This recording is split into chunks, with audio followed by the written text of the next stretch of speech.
Ooh, boy, oh boy, oh boy. We have been going for a while. I think it's been about 2 weeks since my last upload. I'm gonna get back in this.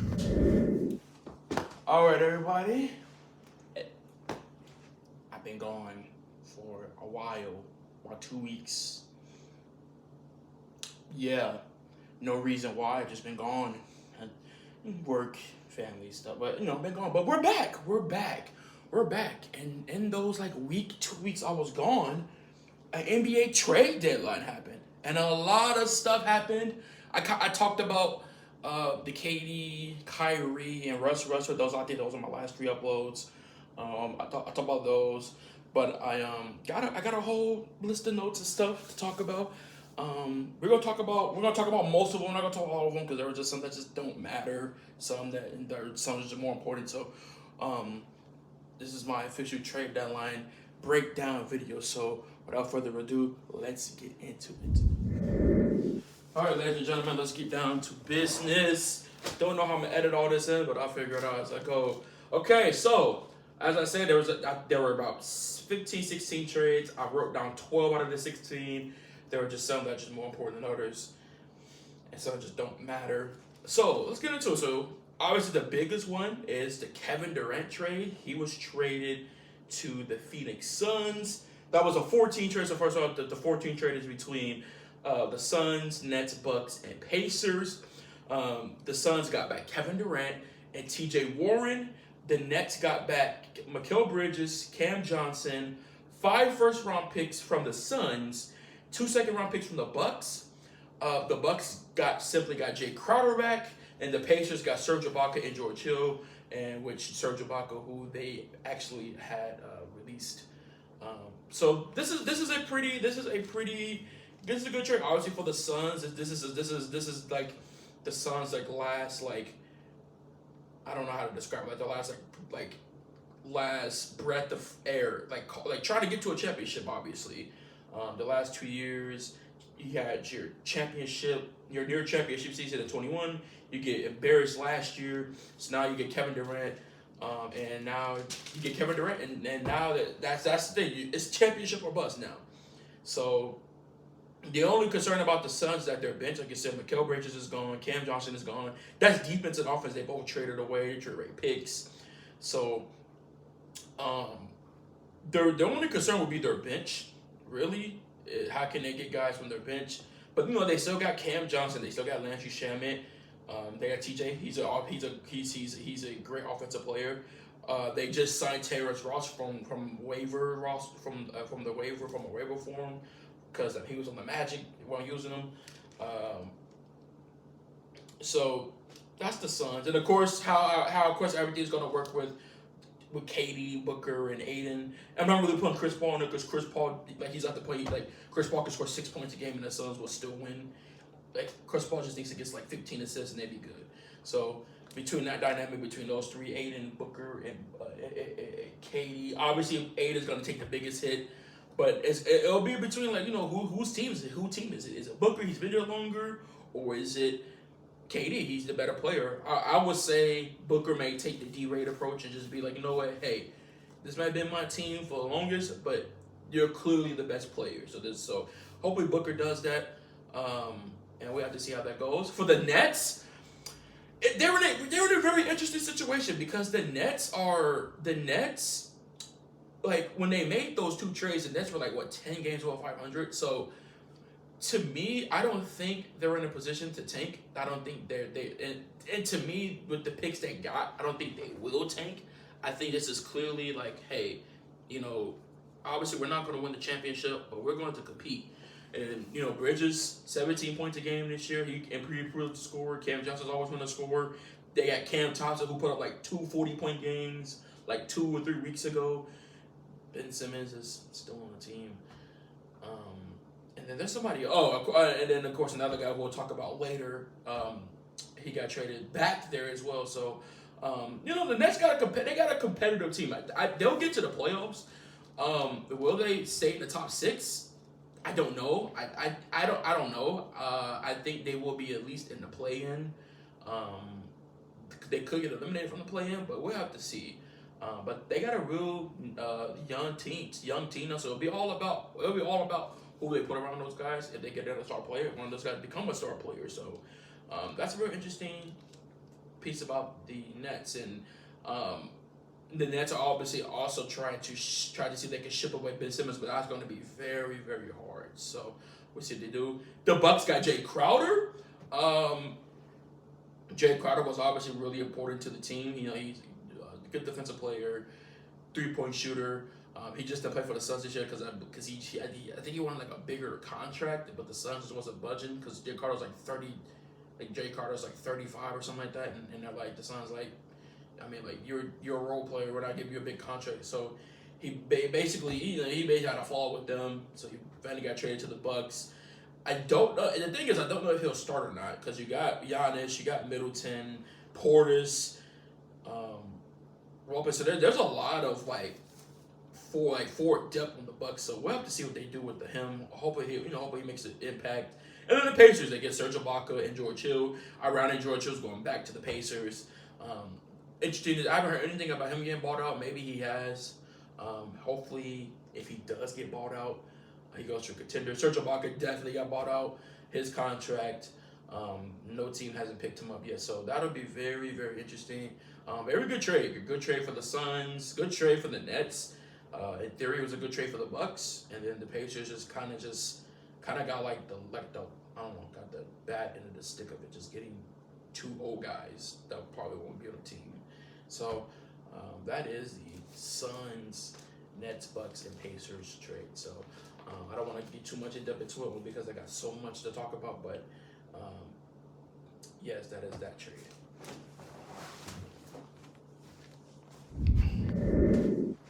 All right, ladies and gentlemen, the next biggest trade. This did not happen on the trade alone. This happened actually about 3 days prior. I think this happened like on a Monday. This was Kyrie Irving. He got traded to the Dallas Mavericks, and also Markieff Morris was in that trade. He also got traded to the Dallas Mavericks for Spencer Dinwiddie, who's the other guy that I said who got traded to the Nets. Darian Finney-Smith, and also the Nets got back a first-round pick and 2 second-round picks from the Mavericks. So obviously the biggest thing with the Nets had another decent piece in Dinwiddie back on the Nets. He'll help them try to get in that playoff race, and from there on. Dorian Finney-Smith, hopefully he gets a minute. He's always been a decent 3-point shooter. But the biggest thing is the Mavericks, right? How can Kyrie and Luka work out? I think so far, Kyrie has played like 3 games with the Mavs. I think he won his very first game. I can't remember, against the Clippers. Luka didn't play that game because Luka was injured. And then I believe they had played 2 games together, and I believe they lost both of those. So, of course, it'll just be all about just how can they coexist. Just them not getting away with each other, each other's shots, and can they just dominate together? Because like I said, Luka and Kyrie are 2 ball-dominant guys, 2 guys who need the ball in their hand to be the most efficient they can on offense. But obviously, both guys can shoot the ball, so both guys can spot up and do off-ball things off ball. Especially Kyrie. Kyrie can definitely do that. He did it. We did it when Harden and KD was on the net. So he has the ability to do it. Luka is more of the issue because I saw a stat that like 90% of like Luka's made baskets this year are like unassisted buckets, which is impressive because you're trying to tell me that 90% of the time he's scoring he has the ball in his hand. No one's not passing. That's impressive. So we'll have to see. So hopefully Kyrie can kind of relieve Luka from that tension. Maybe we could get that percentage down to like 60, 70. But in theory, it was a good trade for the Mavs. They got help for Luka. That was like the main thing. It was like Luka was going to keep putting up like these 35, 15, my career numbers, but they're not going to win the championship because he obviously won't be enough. Like last year against Golden State was the clear issue because the Warriors had they had Curry, they had Thompson, Poole, they just had so much of that, so many guys contributing. It outweighed Luka's getting 30 points and 10 assists and rebounds. So Kyrie helps out with that. Hopefully Kyrie doesn't use some type of trap card and just leaves after the summer. Because I think they plan on offering Kyrie like a 2 or 3 year extension. So we'll have to see how that goes. Like I said, in theory, good trade for the Mavericks. Good trade for the Nets, so they got value back. And we'll have to see where it goes from there. So that is the Mavericks and Nets trade.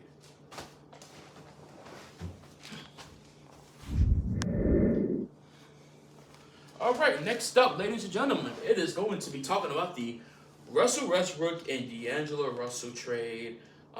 Yes, Russell Westbrook finally gets traded from the Lakers.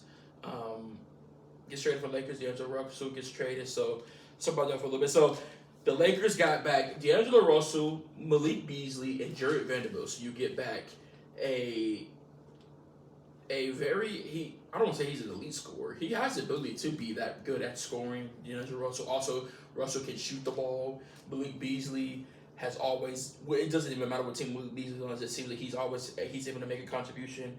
Jared Vanderbilt has always been a great rebounder and good presence down low. The Jazz, of course, they get Russ, who just bought out with them, and he's actually going to the Clippers. Juan Toscano Anderson, he's on the Jazz now, and then Damian Jones, he was traded there. The Jazz also got a first-round pick from the Lakers as well, and then the Timberwolves acquired Mike Conley, Nikhil Alexander Walker, and also 3 second-round picks from the Lakers and Jazz. So obviously, in theory, this is a win for the Lakers. You got rid of Westbrook, you brought in D'Lo, you got someone who will fit the LeBron and AD system better because he can shoot the ball. He can score, but he can score, but he doesn't necessarily need the ball to score. He can spot up, he can shoot the ball. So that's really good for the Lakers. As I mentioned, Malik Beasley, Jared Vanderbilt, 2 solid pieces as well. The biggest thing for the Lakers was obviously, it was 4 big problems, right? At least for me, this is what I thought, right? So number 1 was AD being injured. That was a part of it. Number 2 was, quote unquote, this is a problem, was Russell Westbrook, and in a way, yeah, that is true because he doesn't fit LeBron and AD's play style. He's not a shooter. He's a guy who needs the ball to be more effective. No shooting.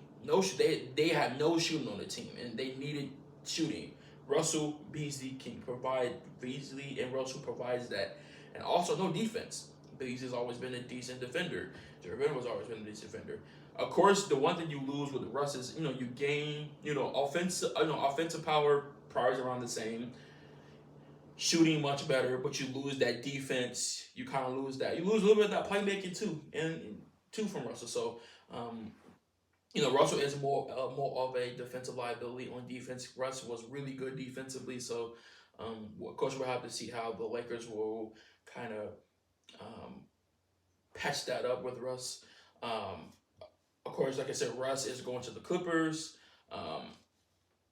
Like Damian Jones, he's been a decent player. He was decent. He was decent for the Lakers, so he's going to the Jazz. It's kind of Anderson. Hopefully, those guys can make a impact on the Jazz. Mike Conley, that's interesting. I thought Mike Conley. I had a feeling Mike Conley would get traded, but I didn't think he'd get traded to Minnesota because Minnesota is not a contending team. Like I thought a contending. Like I don't know. Hell, the Clippers could have used him. He could have got traded to the Clippers. I will talk about the Clippers later because I don't understand the genjutsu they put me in. I don't understand it, but he got traded to Minnesota. Who, like I said, Minnesota, they traded D'Lo, they traded Vanderbilt. They traded a lot of guys away, Minnesota. So I mean, they still got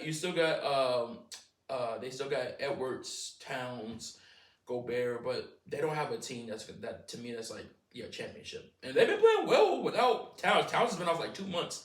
Edwards has been playing pretty good. He was an all-star this year, but they don't have a team that I'm like, like championship. Like they're I thought that their team this year is not better than their team last year. So that is all everything about this trade. As again, in theory, the Lakers got better. The Jazz, it kind of just felt like, I don't know. It kind of just felt like the Jazz was just the home of just the Lakers just dumping players off. In Minnesota, kind of the same, but Minnesota got picks. So In theory, this is really just a trade for the Lakers. So, um, hopefully everything goes well for all those teams. All right, now we got the three biggest out the way. We'll kind of just go through these next couple of trades. Mostly involving the Clippers. This is the Clippers section of the video because I don't understand what the Clippers are doing. But first off, the Pelicans trade. The Pelicans, they got Josh Richardson. They got Josh Richardson from the Spurs. Spurs got Devontae Graham. The Spurs also got 4 second round picks. So obviously the Pelicans got some shooting. Devontae Graham for the Spurs, some obvious scoring. He can definitely fit with the Spurs. So hoping he gets some minutes over there. Richardson, as I said, he'll be a shooter, so he'll definitely get some minutes with the Pels. And then the Clippers. So the Clippers made two. The Clippers made, if I'm looking at this correctly, the Clippers made 3 trades. Um, are Genjutsu level trades. I don't know what happened, but so the Clippers made a trade with the Hornets. That trade was they traded Reggie Jackson to the Hornets for Mason Plumlee and a 2nd round pick. And I understand the Plumlee pickup, right? You want some more, you're another big guy for Zubac. I understand that, but trading Reggie Jackson away for it, I don't know. I just it confused me because the like I'll explain why. I'll keep going. So then the Clippers made another trade with the Grizzlies and Rockets. The Clippers got back 3 second round picks and Eric Gordon, and the Rockets also, and then the Rockets got John Wall and Danny Green from the John Wall from the Clippers, Danny Green from the Grizzlies, and then the Grizzlies got Luke Kennard from the Clippers, and then I actually didn't write this on here, but the Clippers made a trip to the Nuggets. They got back Bones Highland, who had been a pretty decent contributor on the Nuggets. But he kind of had a fallout with I forget the coach's name on the Nuggets. He kind of had a fallout with them, and that resulted in his trade. And I think they got like a 1st or 2nd round pick back with them. And those are good trades, right? So you get Eric Gordon, who has still been able to prove that he's a decent contributor to a team. He was getting minutes over with the Rockets still. Plumlee, who has always been a decent contributor ever since he's been on the Hornets. And then Bones Highland, who was all pretty good. My problem is they traded away 2 point guards to get those pieces. I don't understand that. And then like I said, they got Russell Westbrook, and I don't understand that either because I was literally praying that the Clippers did not get Russell Westbrook because I was like, I thought the way the Clippers were before the trade deadline, they were good. They were good. Like I thought they had a team that could win the championship. All I just thought that all the Clippers need to do is Paul George and Kawhi needed to just play more, and they've been playing more. And I thought if they do that, they'll be fine. But they traded away those 2 point guards. I don't know. So they get Russ. Don't know how that's going to work, because they're more or less kind of similar to um, to LeBron and AD, except no, those two guys are more permanent origin, so maybe it could work out. And Russ has played with PG before, so he knows PG's play style.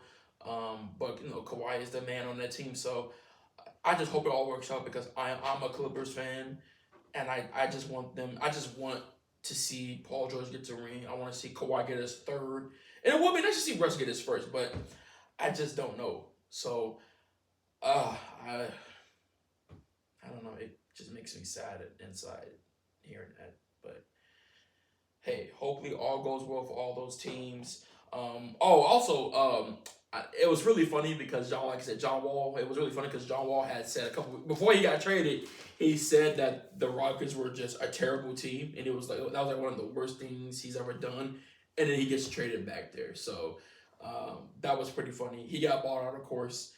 Danny Green, I believe Danny Green got picked up by somebody. I think he get picked up by the Cavs. Somebody, I don't know. And then Luke Kennard, he's always been a pretty decent contributor. So he'll make a pretty decent contribution to the Grizzlies. And then the Reggie Jackson, of course, he got bought out. He got picked up by the Nuggets. That's a really good pickup for some scoring off the bench. So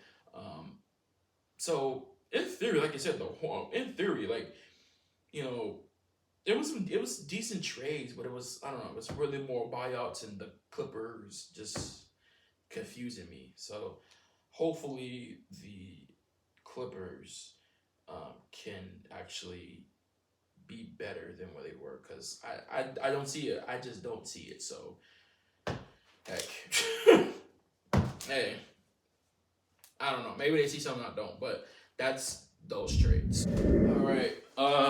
Just a couple more trades to go through. Nothing really big. So there were two 14 trades that were decently big.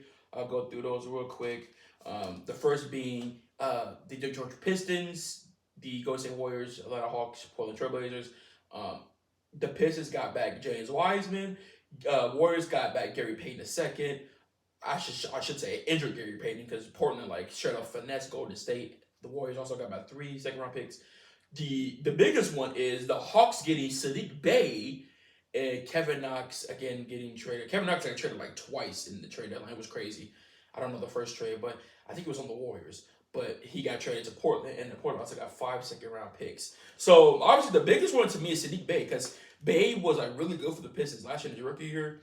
And then like this year he got like demoted to the bench. He was still playing decent, but it was clear that Detroit already was like they weren't really feeling him. No Ice Spice. Um, but he got traded to the Hawks. That'll be pretty interesting to see if he'll be a starter because they got DeAndre Hunter. Um, you got Collins. So it'll be interesting to see if he'll start or if he'll just get minutes off the bench. I can see him be like a 6 man off the bench for sure. So that'll be very interesting. Gary Payton II going back to the Warriors. He's really familiar with that.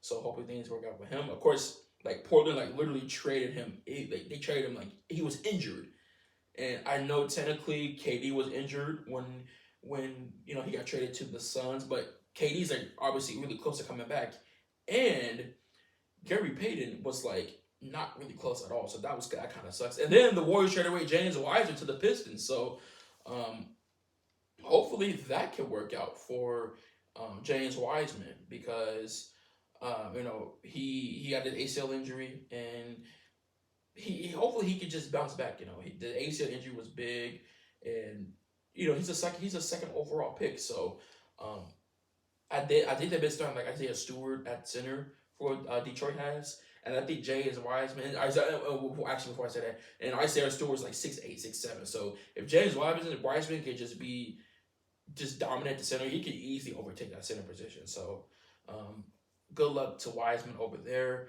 And then Kevin Knox, he hasn't been important for like 4 or 5 years. So he keeps getting traded. And then the second 14 trade involved the Sixers, the Hornets, the Blazers again, and the Knicks. So the Sixers got Jalen McDaniels and a second round pick. He doesn't really play too much. The Hornets got back. I'm going to butcher his name. Sky Malakivik. I think that's his name. I don't know. And they also got 2 second round picks. The Blazers got back. The Blazers actually got some decent depth. They got Cam Reddish, who got traded again. Matisse Thybulle from the Sixers, who that kind of confused because I was like, man, like Thybulle was really a good defender, and the Sixers let that go. And then Ryan Arquinado, I think that's his name. And the only reason I know who that is because he was on the Bulls, and the Bulls are one of my favorite teams, and he actually played pretty decent for the Bulls, like I think like 2 or 3 years ago. And then they also got a first round pick from the Knicks, and then the Knicks simply got back Josh Hart from the Blazers. So Josh Hart has always been ever since he's left the Lakers, he's always been pretty good. He's been pretty decent.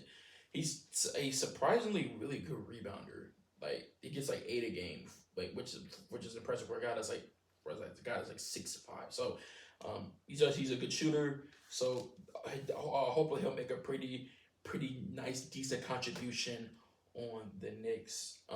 That was our 14 trades. Hopefully Cam Reddish can really make a contribution on the Blazers. Matisse Thybulle, he'll bring us some defense for the Portland. They need that because Portland has just never been known for defense. And so that was those 2 little 4-season trades. And then I got a couple of like 4 more trades that are really small, kind of matter, kind of don't. I'll go through those real quick. So Those are those 14 trades. Whoa, this recorder's going on for about almost 30 minutes. That's crazy. But anyway, I got just a little couple of sprinklers. You guys are probably asleep by now, but stay with me. This is just four trades, more of the trade. Raptors, got Jacob Bertelli from the Spurs. Spurs got Keem Birch, I believe his name is, the first round pick, second round pick. Birch is always in the, not Birch, Bertelli was a decent contributor on the Spurs. So hopefully he'll get some decent minutes on the Raptors. Don't know really too much about Keem Birch. Moving on, the Hawks traded Bruno Fernando, Garrett Matthews, two guys I really don't know too much about, to the Rockets. Oh, no. They got them from the Rockets. I'm sorry. And then the Hawks traded Justin Holiday and Frank Kaminsky to the Rockets. And the Rockets also got 2 second-round picks. Justin Holiday, of course, I've only know him only because his brother Drew is really good, and he's pretty decent. And Frank Kaminsky is just here. I don't know. And then next up, Suns got Darius Bagley, Bagley from the OKC Thunder. And then the Thunder got Dario Saric, who was actually a pretty decent piece to the Suns 2 years ago when they made that championship run. And then they actually got a second round pick for them. Don't know too much about Darius Bagley, so good luck to both of them. And then the Celtics got Mike Muscala from the Thunder. He's a pretty good shooter, so the Celtics are all about shooting over there. So he'll be a good fit over there. And then Justin Jackson, who I feel like who was on the Thunder like 2 or so years ago, and he got traded back there. So he's another guy who always kind of gets traded around. So those are the little 4 little sprinklers. There were like 3 or 4 more, but they just kind of just don't matter. Like the Spurs made like 1 or 2 more trades, but they don't matter. So those are the ones I thought were important, and that will wrap up this video. So yeah, those were those trades. all right, everybody, ladies and gentlemen, I hope you guys enjoyed the video. Again, my first video in like a week, like in this type of structure. It's probably been longer. Hope you guys enjoyed the video. Hope this video was important.